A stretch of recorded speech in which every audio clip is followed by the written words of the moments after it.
حكيت قبل كده حكاية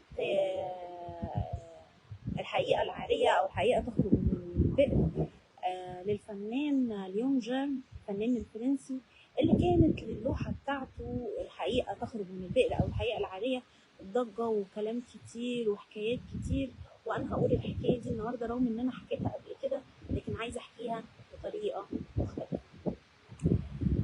بقى الفنان ليون جيرم عمل لوحة اسمها الحقيقة العارية، أو في بعض الأحيان بيقولوا عليها الحقيقة تخرج من البئر.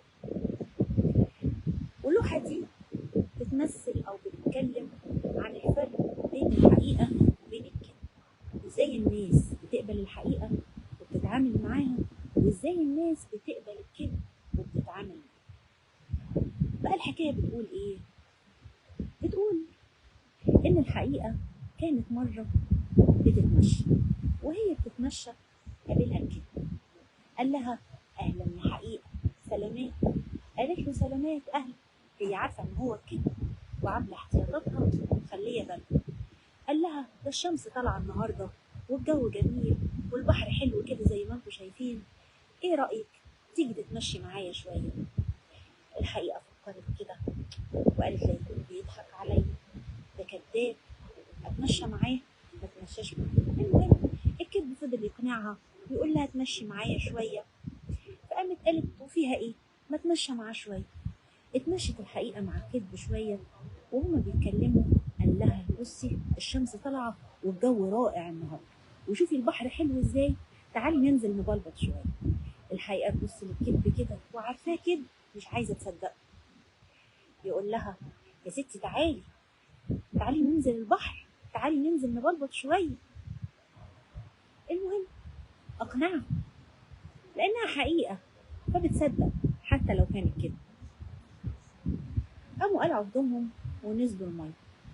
الحقيقة انبسطت ولعبت، والكذب كمان انبسط ولعب وبلبط، بس فجأة أخد بعضه وطلع من المية ولبس هدوم الحقيقة ومشي. الحقيقة تنادي عليه استناني، تعالى انت رحت فين؟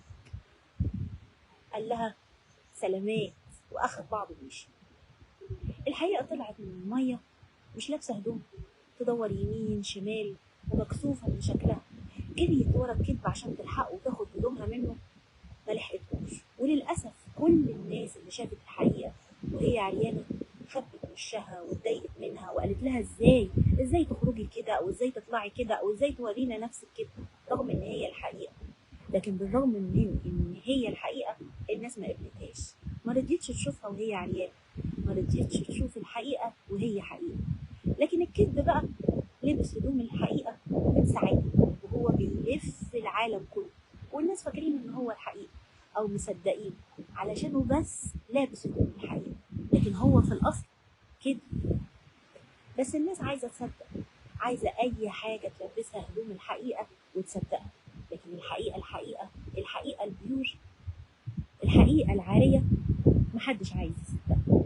الحقيقة من ساعتها نزلت البير ومستخبية جواها ومكسوفة تطلع لأن الناس مش قابلاها ومش عايزة تشوفها وهي عريانة، لكن قابلين الكذب وهو لابس هدوم الحياة. ده بالظبط اللي بنعمله في حياتنا دلوقتي. لما يكون مثلا واحد عنده مشاكل في الشغل والمدير بتاعه ظالم والشغل بتاعه بيستغله وكل الحاجات وحشة، وتلاقيه يقول لك ايه انا الحمد لله اني بشتغل، انا شغلي زي الفل، انا شغلي كويس، انا كل حاجة تمام. مش راضي يواجه نفسه بالحقيقة، لأنه لو واجه نفسه بالحقيقة لازم ياخد قرار. فأنا الحتة اللي قاعد فيها دي كويسة وخلاص، أنا راضي كده ملبس الكذب هدوم الحقيقة وموافق عليها. تيجي واحد عنده اكتئاب وحالته النفسية مش قد كده وتعبان وزعلان ومهموم، وتلاقيه يقول لك أنا جامد أوي، أنا قوي أوي، أنا فظيع أوي، أنا مفيش حد يقدر عليا، أنا مفيش حاجة بتزعلني، ده أنا مبسوط وبينكد وعايش حياته، ومش راضي يواجه نفسه ان هو تعبان او زعلان او حالته النفسيه مش قد كده علشان ما يروحش للدكتور او يبقى محتاج جلسه نفسيه او دعم نفسي او حد يساعده. كل واحد ملبس الكذب هدوم الحقيقه وقاعد ومستريح. تلاقي زوج وزوجه حياتهم يعني اصعب مما يكون، اهانات، ممكن ضرب، خيانه، ما بيحترموش بعض، مش طايقين بعض، مش عايزين يشوفوا خلقة بعض، بس عايشين مع بعض والصورة قدام الناس تمام. ومادام الناس مش عارفة، ومادام شكلنا كده حلو، خلينا كده حلوين. حتى ما بيواجهوش بعض هم نفسهم بالحقيقة، لأن لو واجهوا بعض بالحقيقة يبقوا لازم يصلحوها، أو لازم ياخدوا قرار بالحقيقة. هم عايزين يصلحوا ولا عايزين ياخدوا قرار، هم ملبسين الكذب بدون الحقيقة وساكتين على كده. في العيلات تلاقي العيلات احنا بنحب بعض، احنا مترابطين، احنا مفيش منا، ويظهروا مع بعض وياكلوا ويشربوا وكل الحاجات، والحقيقة اللي مستخبية إن بينهم وبين بعض حقد وكره وأذى، ممكن يكون في تحكم أو ظلم، ممكن يكون في أطراف مأذية فعلا. لكن علشان الصورة تفضل حلوة، وعلشان محدش يواجه حد بالحقيقة، هم ثابتين على كده، لابسين الكذب بهدوم الحقيقة وموافقين وراضيين وساكتين. لأن لو الحقيقة طلعت يبقى لازم يصلحوا ويحققوا ويصلحوا من نفسهم ويغيروا ويصلحوا اللي زعلان ويراضوا اللي اتاخد حقه ويسيبوا كل واحد يعمل اللي هو عايزه. لكن هم مش عايزين كده، عايزين الصورة بس هي اللي تفضل حلوة، لكن الحقيقة العارية مش عايزينها تبان، عايزين يكتموا عليها وتفضل مدفونة جوه البير. برضه الصحاب كده، احنا صحاب جامدين، احنا صحاب حقيقيين، احنا صحاب العمر كله، وفي الحقيقة برضه مش كده، حقد وغيرة غل، يمكن حاجات بتوقع الدنيا في بعضيها، بس هم برضه ملبسين الكذب هدوم الحقيقة وموافقين وراضيين على كده. ممكن ناس تقبل في العلاقات انها تكون سرية، او ان الجواز يكون سري، علشان برضه ما يبقاش في مشاكل، عشان الحقيقة تفضل مستخبية، والسر والكذب يلبس هدوم الحقيقة ويظهر ويبان للناس.